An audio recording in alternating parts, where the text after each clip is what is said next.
When people learned that I came up at Starlight, they inevitably asked, do I know Overboss Mass?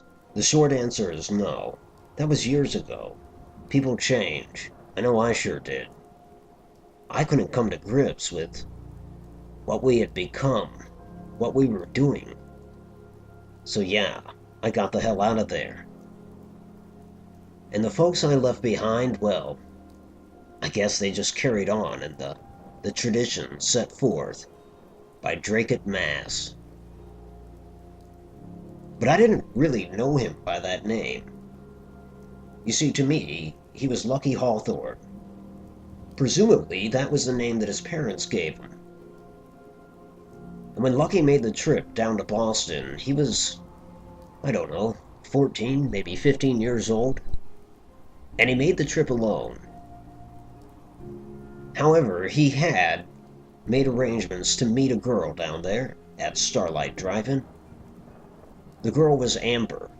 You see, they were the only two survivors from a small group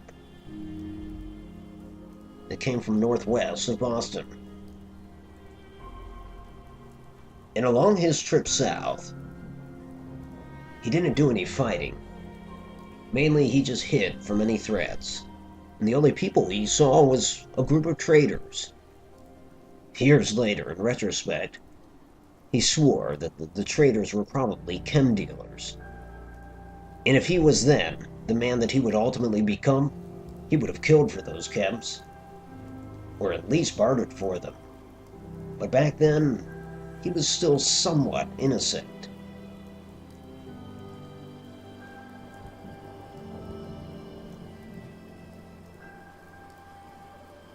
Who's this? You here to trade, boy?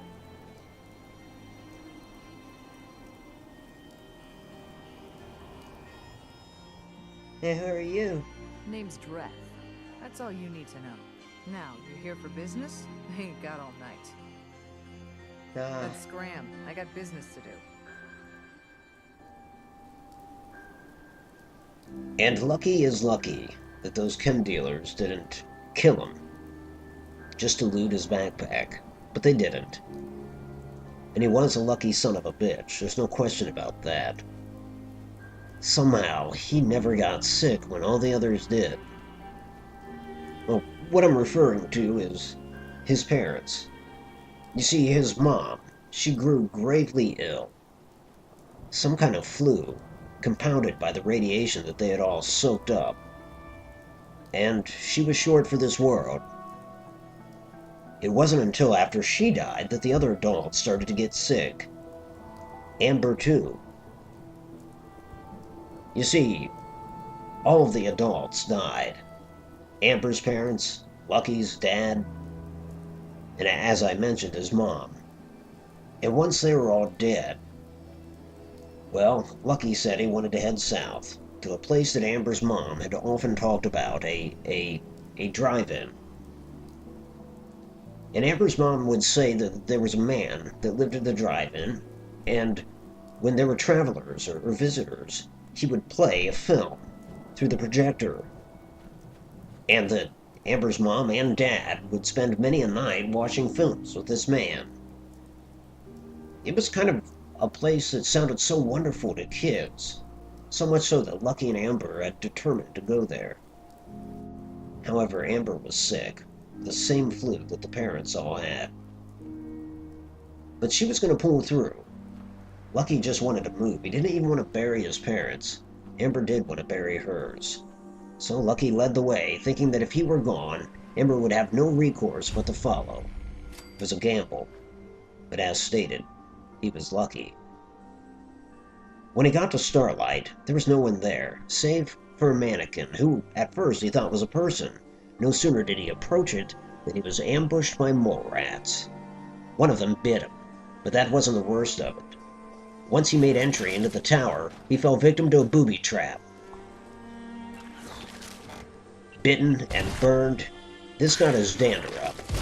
He had a baseball bat and he started to use it, fending off the mole rats as he slowly retreated up the stairs of the projection tower, fighting in earnest to keep the mole rats at bay.